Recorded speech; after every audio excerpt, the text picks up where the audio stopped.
This cattle panel arch is the best thing we've ever added to our garden, and I'll never grow tomatoes any other way. If you've ever tried certain trellis systems like a tomato cage, you're likely pretty frustrated by the fact that your tomatoes quickly outgrew them and they likely just fell over.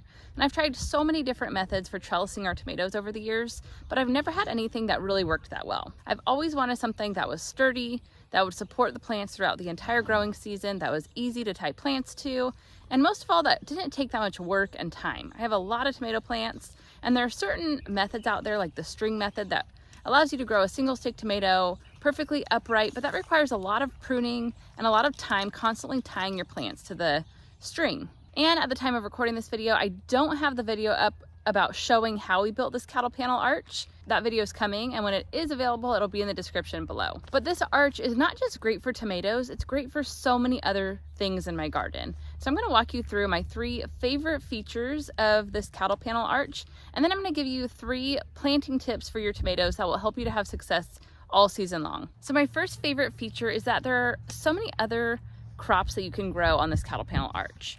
I have tomatillos, which are not necessarily a vining plant, but they are like tomatoes and they require support. I also have yard-long pole beans that are growing great on the inside of the trellis. They're growing right up the arch. I have escalator zucchini, which is an actual vining zucchini plant. Regular zucchini plants are not vining, they are a bush plant, and you can prune them to somewhat grow vertically, but this zucchini plant actually grows vertically, and look how big it is. I also have Armenian cucumbers, butternut squash, acorn squash, spaghetti squash, and delicata squash. And if you would like help growing all of these various crops, I have a free gardening success guide for you. The link is in the description below. It gives you planting calendars for the timing of when to plant all these crops and some great tips that will just help you to have success year round. So just head to the link in the description and be sure to get your free gardening success guide. And now for my second favorite feature, which is the fact that the tomatoes growing up the arch protects more sensitive crops. For example, right here I have cilantro, and cilantro is actually a cool season crop, and it needs to be protected from the harsh sun, especially if it's warmer. And so the tomato plants perfectly shade the cilantro, and so it can continue growing throughout the summer. And then my third favorite feature of the cattle panel arch is that it just allows the plants to continue growing. If you've ever grown tomatoes next to just a solo cattle panel, they eventually reach the top of the panel and you either have to decide to top your tomato plants, and that's not always the best option, especially depending on where you are at in your growing season.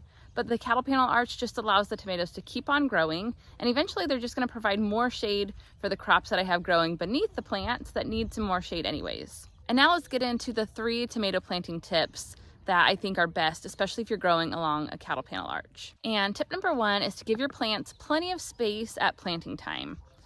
I have given my plants about 4 feet of space in between each plant. I have 1 plant per cattle panel, which I know might seem a little bit overboard, but not crowding your tomato plants is key to preventing pest and disease issues.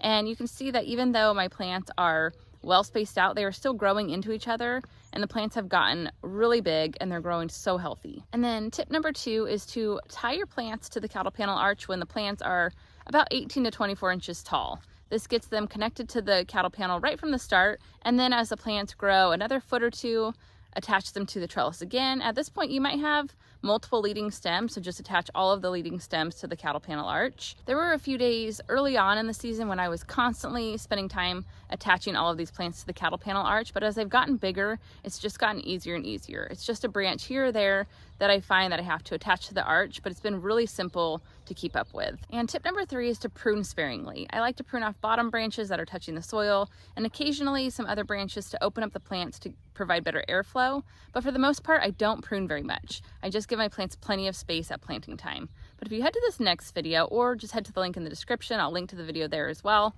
I talk more in depth about whether or not you should prune or should not prune. So just head to that video next, and I'll see you there.